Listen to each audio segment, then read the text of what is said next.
Hello friends, स्वागत है आपके अपने यूट्यूब चैनल मैथ्स उपवन में। मैं हूं राकेश साहू। आज इस वीडियो में डिस्काउंट यानी छूट से कुछ क्वेश्चन हैं जो कि रेलवे की परीक्षा में पूछे गए हैं।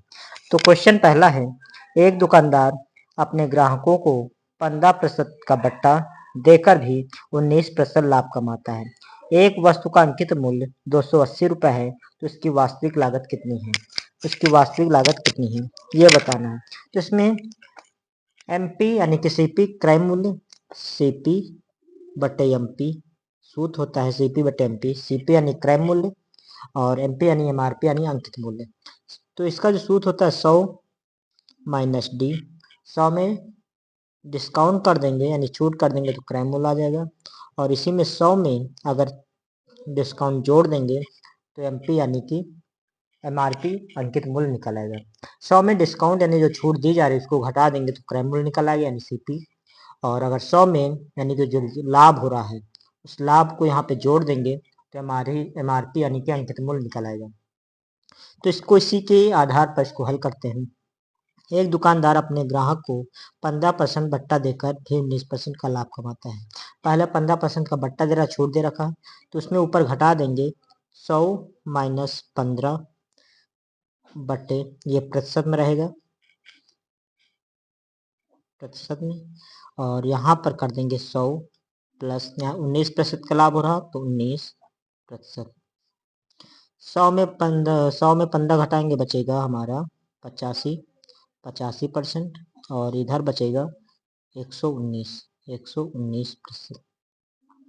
प्रतिशत से परसेंट कट जाएगा और इधर काट देंगे 17 पची 85, 17 सत्ते 119 यानी 5/7। तो सीपी और एमपी में अगर अनुपात निकालें तो ये हो जाएगा 5:7, यानी 5 क्रय मूल्य है तो इसका जो अंकित मूल्य है 7 है। तो यहाँ पर जो दे रखा है अंकित मूल्य 280 रुपये दे रखा है, अंकित मूल्य 280, तो यानी कि अंकित मूल्य यहाँ पे 7 है तो 7 का मान दे रखा है 280, तो इसके बराबर यानी अंकित मूल्य रेशियो में 7 है जबकि अंकित मूल्य दे रखा 280, तो अंकित मूल्य को अंकित मूल्य के बराबर कर देंगे। तो यहाँ से हम 1 का मान निकालेंगे, अनुपात 1 का मान निकालेंगे तो 280/7, 7 चौक 28 यानी 40, अनुपात 1 का मान आ जाएगा 40। तो कह रहा कि उसकी वास्तविक लागत कितनी है, यानी कि 5 का मान निकालना है, क्रय मूल्य का मान निकालना है। तो 1 का मान 40 है तो 5 का मान कितना हो जाएगा, 5 को 40 से गुणा कर देंगे, 5 को 20, तो 200 रुपया उसकी जो वास्तविक लागत होगी 200 रुपया हो जाएगा।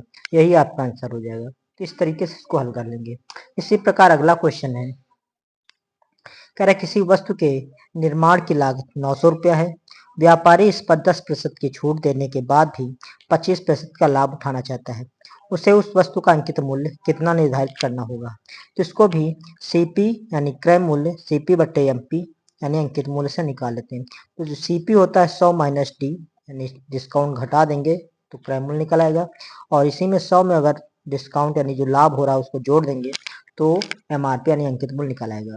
तो यहाँ पर 100 माइनस डी, डिस्काउंट कितने हो रहे, 10% की छूट दी जा रही है तो 10 घटा देंगे और बट्टे 100, इसमें पे यानी कि लाभ कितना हो रहा 25%, 25 यानी कि जोड़ देंगे लाभ, तो यहाँ पे बचेगा 90, यहाँ पे बचेगा 125, इसको काट देंगे, इसको भी, ये सीपी अनुपात एमपी, सीपी और एमपी में अनुपात देखें तो ये सीपी का मान हो जाएगा यानी क्रय मूल्य 90 रुपया है, और एमपी कितना है 125 रुपया, यानी क्रय मूल्य 90 रुपया है और एमआरपी यानी अंकित मूल्य 125 रुपया है।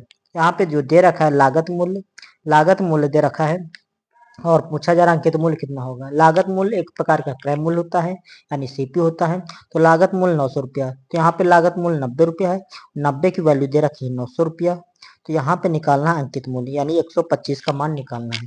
तो 90 का ये 10 गुना है तो इसको भी हम 10 गुना कर देंगे तो हमारा अंकित मूल्य निकल आएगा। तो इसका 10 गुना कर देंगे तो 125 और 0 यानी कि 1250 रुपया अंकित मूल्य निकल आएगा। तो इसका जो अंकित मूल्य कह रहा है, अंकित मूल्य कितना है, तो अंकित मूल्य यही हो जाएगा, अंकित मूल्य 1250 रुपया, 1250 रुपया अंकित मूल्य होगा और यही आपका आंसर हो जाएगा।